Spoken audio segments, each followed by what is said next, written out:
أعوذ بالله السميع العليم من الشيطان الرجيم. بسم الله الرحمن الرحيم. ياسين والقرآن الحكيم إنك لمن المرسلين على صراط مستقيم تنزيل العزيز الرحيم لتنذر قوما ما أنذر آباؤهم فهم غافلون لقد حق القول على أكثرهم فهم لا يؤمنون إنا جعلنا في أعناقهم أغلالا فهي إلى الأذقان فهم مقمحون وجعلنا من بين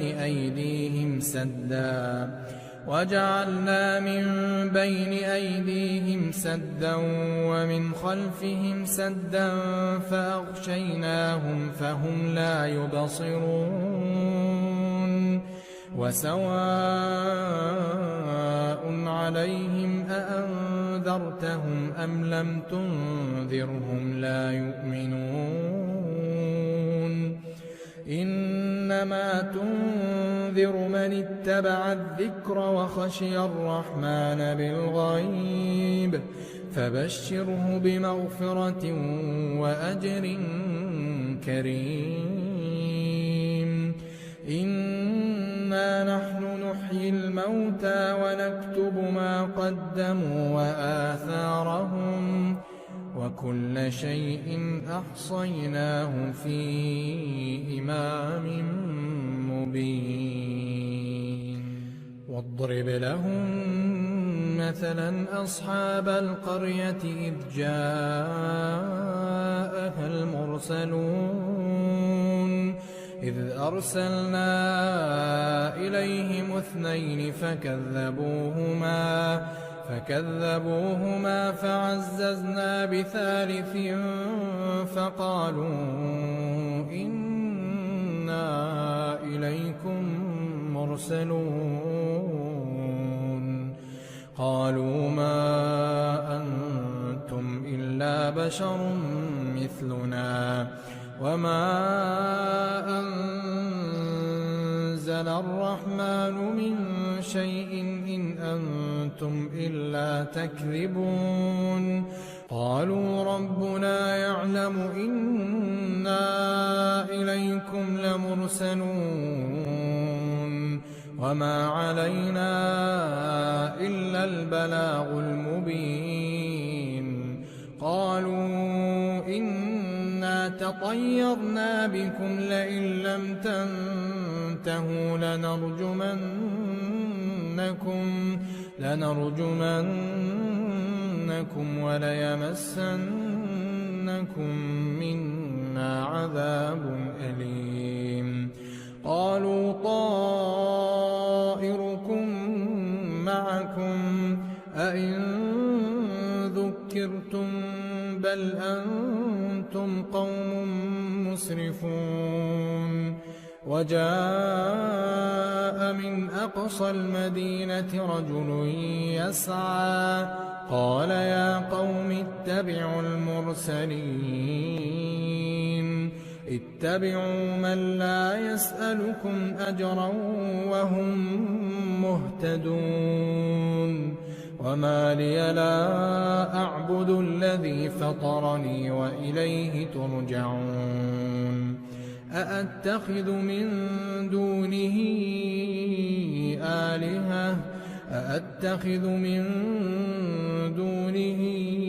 آلهة إن يردني الرحمن بضر لا تغن عني شفاعتهم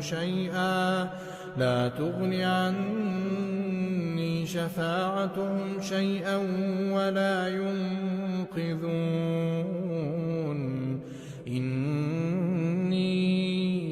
إذا لفي ضلال مبين إني آمنت بربكم فاسمعون قيل ادخل الجنة قال يا ليت قومي يعلمون بما غفر لي ربي وجعلني من المكرمين وما أنزلنا على قومه من بعده من جند من السماء وما كنا منزلين إن كانت إلا صيحة واحدة فإذا هم خامدون يا حسرة على العباد ما يأتيهم من رسول إلا كانوا به يستهزئون ألم يروا كم أهلكنا قبلهم من القرون أنهم إليهم لا يرجعون وإن كل لما جميع لدينا محضرون وآية لهم الأرض الميتة أحييناها وأخرجنا منها حبا فمنه يأكلون وجعلنا فيها جنات من نخيل وأعناب وفجرنا فيها من العيون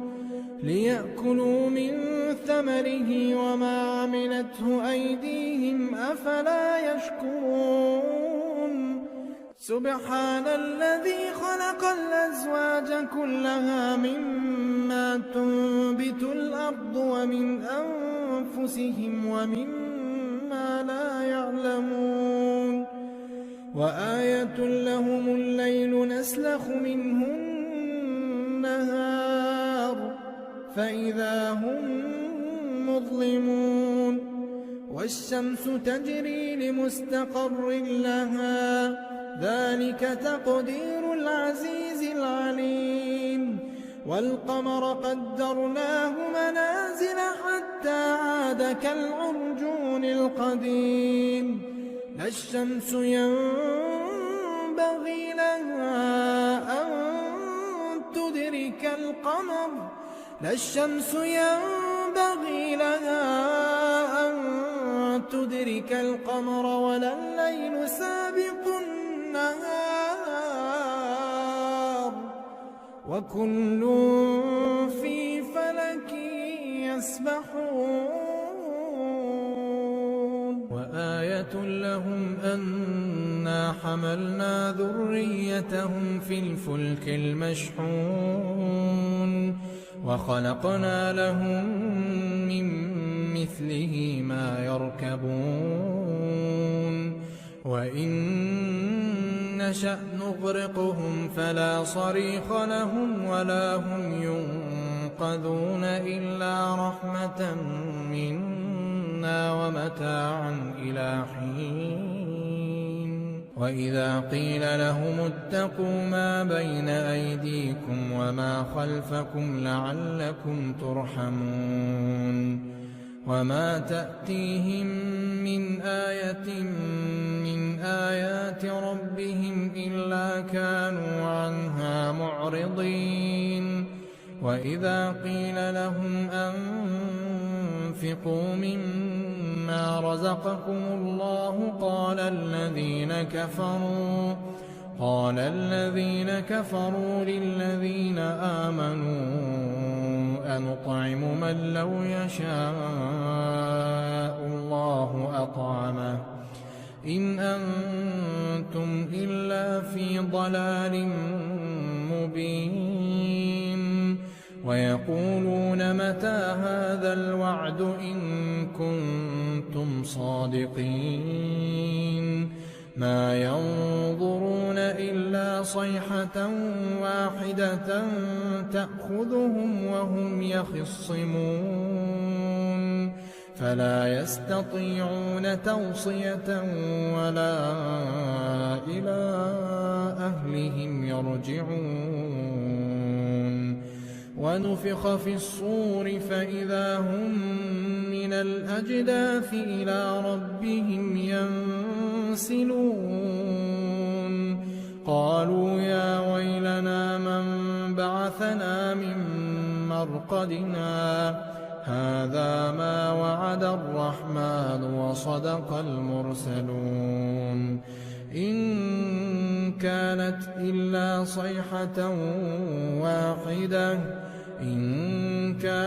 إلا صيحة واحدة فإذا هم جميع لدينا محضرون فاليوم لا تظلم نفس شيئا ولا تجزون إلا ما كنتم تعملون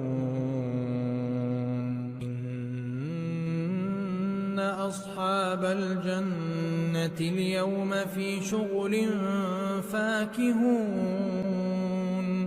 هم وأزواجهم في ظلال على الأرائك متكئون لهم فيها فاكهة ولهم ما يدعون سلام قولا من رب رحيم وامتازوا اليوم أيها المجرمون ألم أعهد إليكم يا بني آدم ألا تعبدوا الشيطان إنه لكم عدو مبين وأن اعبدوني هذا صراط مستقيم ولقد أضل منكم جبلا كثيرا أفلم تكونوا تعقلون هذه جهنم التي كنتم توعدون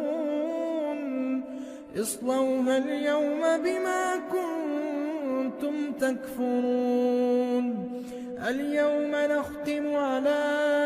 أفواههم وتكلمنا أيديهم وتشهد أرجلهم بما كانوا يكسبون ولو نشاء لطمسنا على أعينهم فاستبقوا الصراط فأنى يبصرون ولو نشاء لمسخناهم على مكانتهم فما استطاعوا مضيا ولا يرجعون ومن نعمره ننكسه في الخلق أفلا يعقلون وما علمناه الشعر وما ينبغي له إن هو إلا ذكر وقرآن مبين لينذر من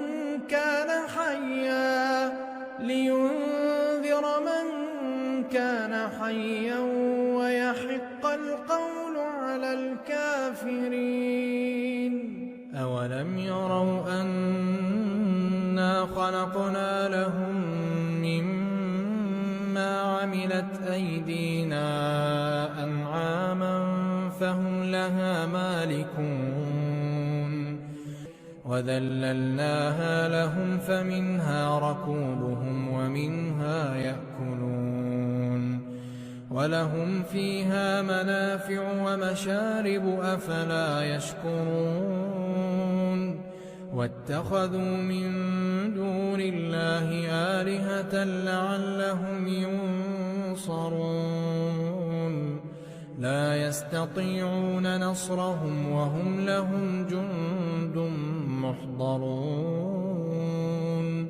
فلا يحزنك قولهم إنا نعلم ما يسرون وما يعلنون أولم ير الإنسان أن أنا خلقناه من نطفة فإذا هو خصيم مبين وضرب لنا مثلا ونسي خلقه قال من يحيي العظام وهي رميم قل يحييها الذي أنشأها أول مرة وهو بكل خلق عليم الذي جعل لكم من الشجر الأخضر نارا فإذا أنتم منه توقدون أوليس الذي خلق السماوات والأرض بقادر على أن يخلق مثلهم بلى وهو الخلاق العليم إنما أمره إذا أراد شيئا أن يقول له كن فيكون فسبحان الذي بيده ملكوت كل شيء وإليه ترجعون.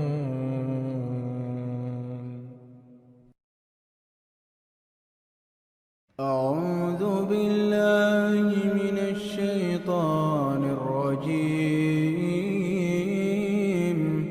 بسم الله الرحمن الرحيم. الرحمن علم القرآن خلق الإنسان علمه البيان الشمس والقمر بحسبان والنجم والشجر يسجدان والسماء رفعها ووضع الميزان ألا تطغوا في الميزان وأقيموا الوزن بالقسط ولا تخسروا الميزان والأرض وضعها للأنام فيها فاكهة والنخل ذات الأكمام والحب ذو العصف والريحان فبأي آلاء ربكما تكذبان خلق الإنسان من صلصال كالفخار وخلق الجان من مارج من نار فبأي آلاء ربكما تكذبان رب المشرقين ورب المغربين فبأي آلاء ربكما تكذبان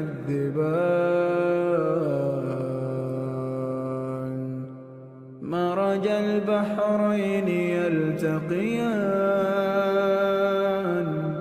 بينهما برزخ لا يبغيان فبأي آلاء ربكما تكذبان يخرج منهما اللؤلؤ والمرجان فبأي آلاء ربكما تكذبان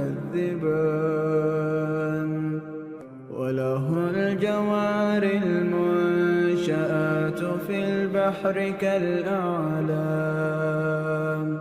فبأي آلاء ربكما تكذبان كل من عليها فان كل من عليها فان ويبقى وجه ربك ذو الجلال والإكرام فبأي آلاء ربكما تكذبان يسأله من في السماوات والأرض كل يوم هو في شأن فبأي آلاء ربكما تكذبان سنفرغ لكم أيها الثقلان فبأي آلاء ربكما تكذبان يا معشر الجن والإنس إن استطعتم أن تنفذوا من أقطار السماوات والأرض فانفذوا لا تنفذون إلا بسلطان فبأي آلاء ربكما تكذبان يرسل عليكما شواظ من نار ونحاس فلا تنتصران فبأي آلاء ربكما تكذبان فإذا انشقت السماء فكانت وردة كالدهان فبأي آلاء ربكما تكذبان فيومئذ لا يسأل عن ذنبه إنس ولا جان فبأي آلاء ربكما تكذبان يعرف المجرمون بسيماهم فيؤخذ بالنواصي والأقدام فبأي آلاء ربكما تكذبان هذه جهنم التي يكذب بها المجرمون يطوفون بينها وبين حميم آن فبأي آلاء ربكما تكذبان ولمن خاف مقام ربه جنتان فبأي آلاء ربكما تكذبان ذواتا أفنان فبأي آلاء ربكما تكذبان في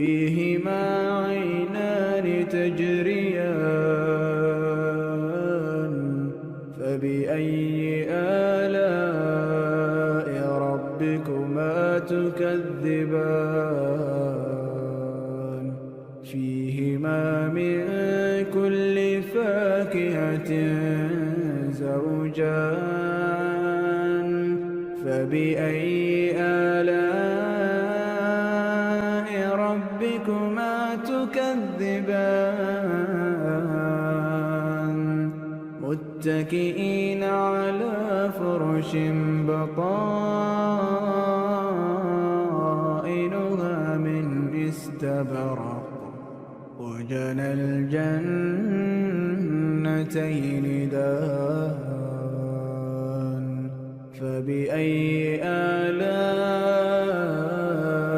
ربكما تكذبان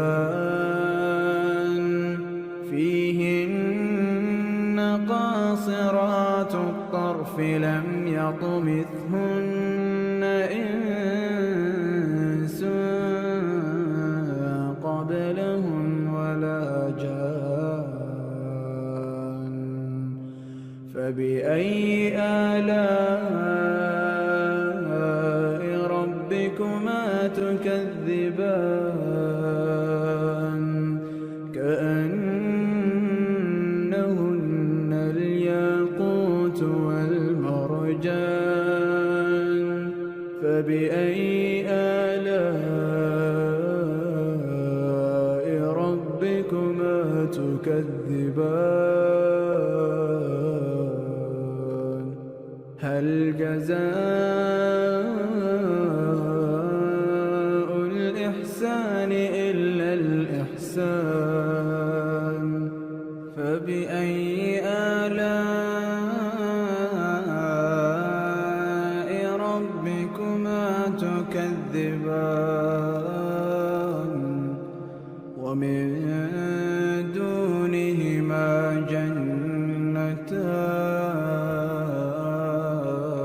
جنتان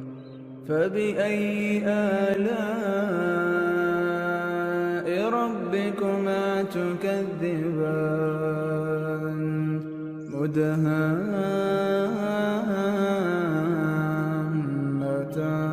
مدهامتان فبأي آلاء ربكما تكذبان فيهما عينان نضاختان فبأي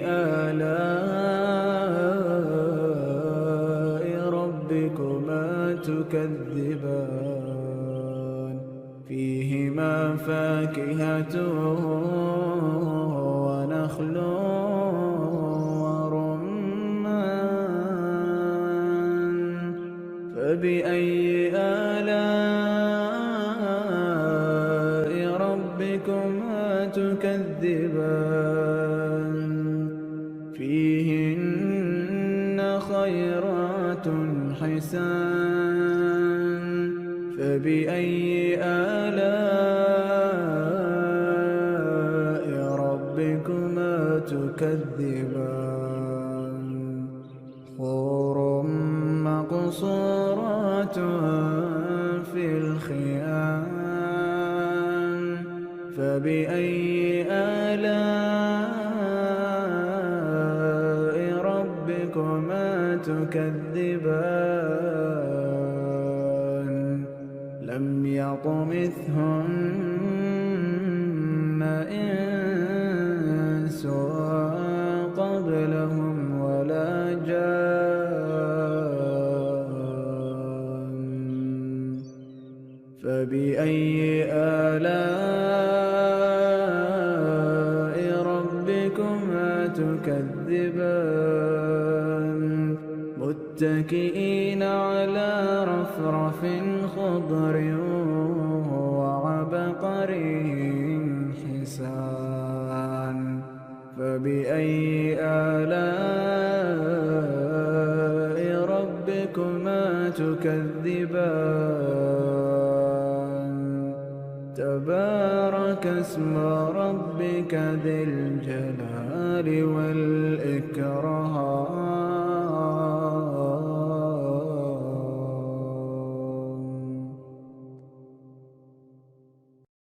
أعوذ بالله من الشيطان الرجيم.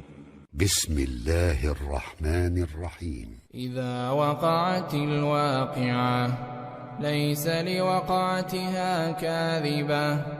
خافضة رافعة إذا رجت الأرض رجا وبست الجبال بسا فكانت هباء منبثا وكنتم أزواجا ثلاثة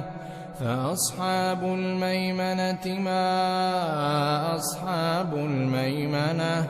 وأصحاب المشأمة ما أصحاب المشأمة والسابقون السابقون أولئك المقربون في جنات النعيم ثلة من الأولين وقليل من الآخرين على سرر موضونة متكئين عليها متقابلين يطوف عليهم ولدان مخلدون بأكواب وأباريق وكأس من معين لا يصدعون عنها ولا ينزفون وفاكهة مما يتخيرون ولحم طير مما يشتهون وحور عين كأمثال اللؤلؤ المكنون جزاء بما كانوا يعملون لا يسمعون فيها لغوا ولا تأثيما إلا قيلا سلاما سلاما وأصحاب اليمين ما أصحاب اليمين في سدر مخضود وطلح منضود وظل ممدود وماء مسكوب وفاكهة كثيرة لا مقطوعة ولا ممنوعة وفرش مرفوعة إنا أنشأناهن إنشاء فجعلناهن أبكارا عربا أترابا لأصحاب اليمين ثلة من الأولين وثلة من الآخرين وأصحاب الشمال ما أصحاب الشمال في سموم وحميم وظل من يحموم لا بارد ولا كريم إنهم كانوا قبل ذلك مترفين وكانوا يصرون على الحنث العظيم وكانوا يقولون أئذا متنا وكنا ترابا وعظاما أئنا لمبعوثون أو آباؤنا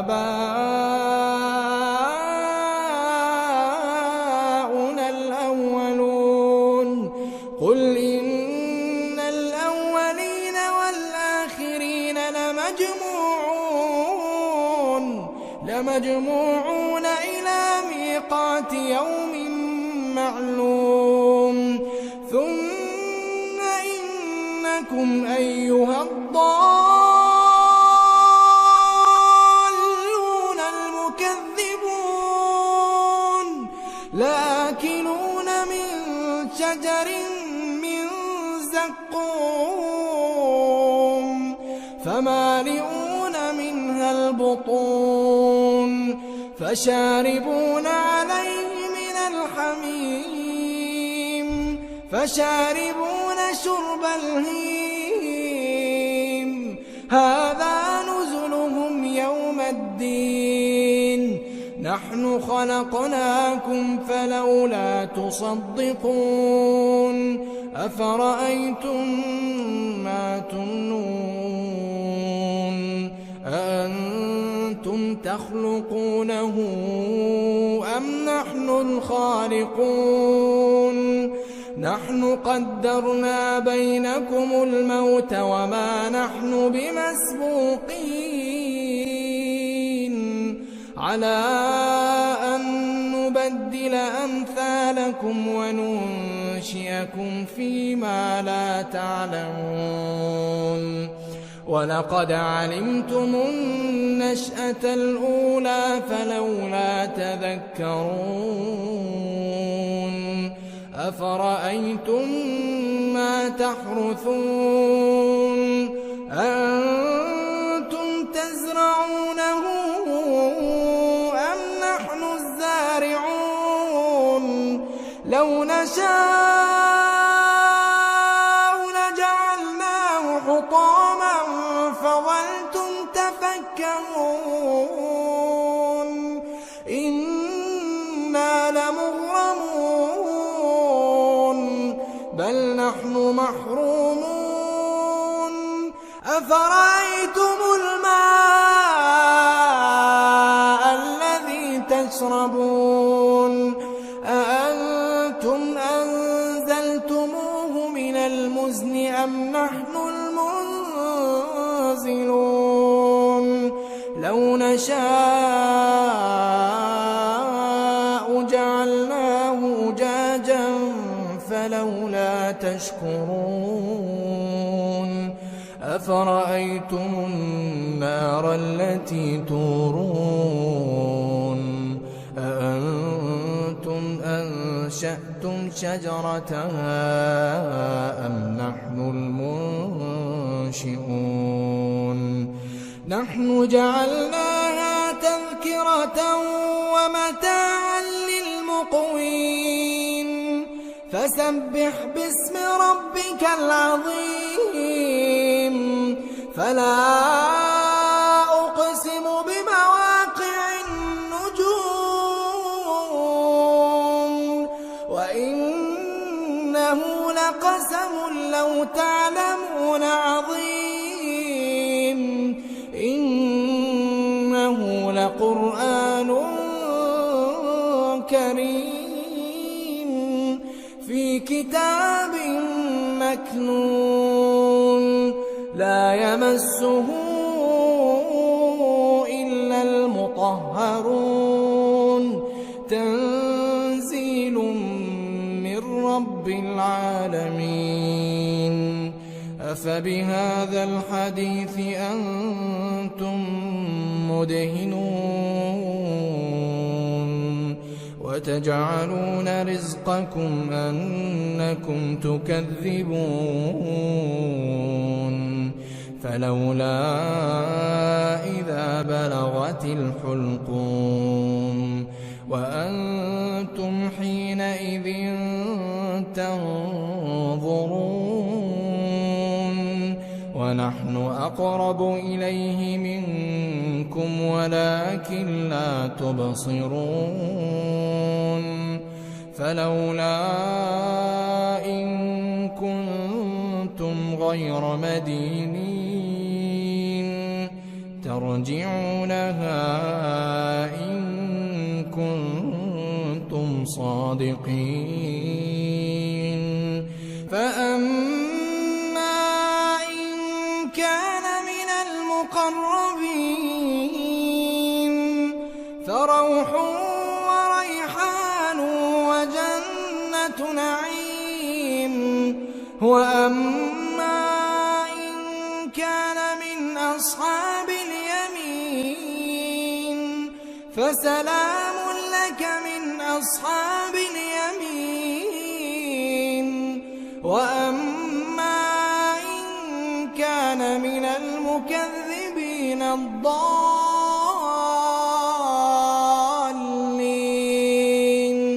فنزل من حميم وتصلية جحيم إن هذا لهو حق اليقين فسبح باسم ربك العظيم. أعوذ بالله من الشيطان الرجيم. بسم الله الرحمن الرحيم. تبارك الذي بيده الملك وهو على كل شيء قدير. الذي خلق الموت والحياة ليبلوكم أيكم أحسن عملا وهو العزيز الغفور. الذي خلق 7 سماوات طباقا ما ترى في خلق الرحمن من تفاوت فارجع البصر هل ترى من فطور ثم ارجع البصر كرتين ينقلب إليك البصر خاسئا وهو حسير. ولقد زينا السماء الدنيا بمصابيح وجعلناها رجوما للشياطين وأعتدنا لهم عذاب السعير. وللذين كفروا بربهم عذاب جهنم وبئس المصير. إذا ألقوا فيها سمعوا لها شهيقا وهي تفور تكاد تميز من الغيظ كلما ألقي فيها فوج سألهم خزنتها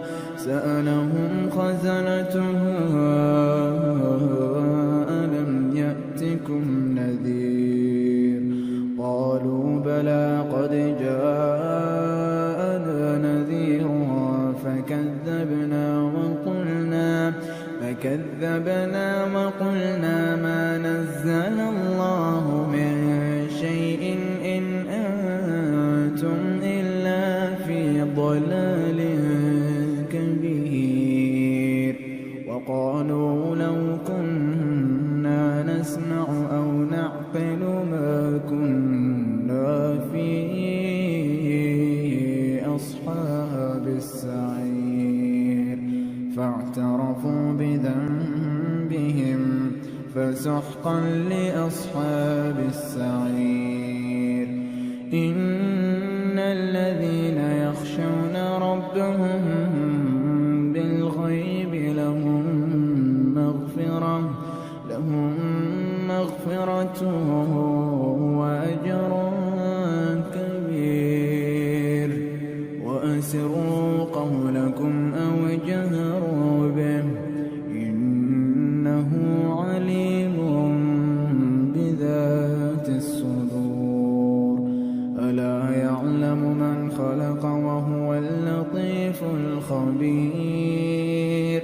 هو الذي جعل لكم الأرض ذلولا فامشوا في مناكبها وكلوا من رزقه وإليه النشور.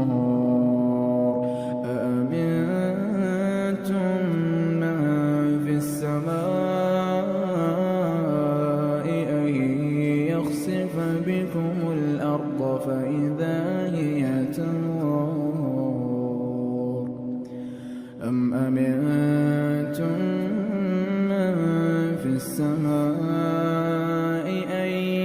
ليرسل عليكم حاصبا فستعلمون كيف نذير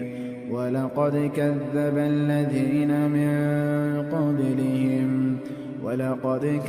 الذين من قبلهم فكيف كان نكير أولم يروا إلى الطير فوقهم صافات ويقبض ما يمسكهن إلا الرحمن إنه بكل شيء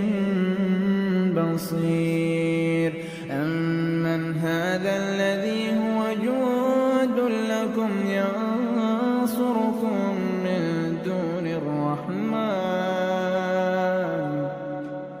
إن الكافرون إلا في غرور أمن هذا الذي يرزقكم إن أمسك رزقه بل لجوا في عتو ونفور أفمن يمشي مكبا على وجهه أهدى أمن يمشي سويا على صراط مستقيم قل هو الذي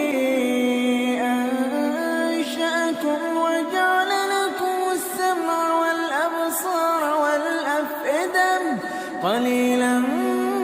ما تشكرون قل هو الذي ذرأكم في الأرض وإليه تحشرون ويقولون متى هذا الوعد إن كنتم صادقين قل إنما العلم عند الله وإنما أنا نذير مبين فلما رأوا زلفة سيئت وجوه الذين كفروا وقيل هذا الذي كنتم به تدعون قل أرأيتم إن أهلكني الله ومن معي أو رحمنا فمن يجير الكافرين من عذاب أليم قل هو الرحمن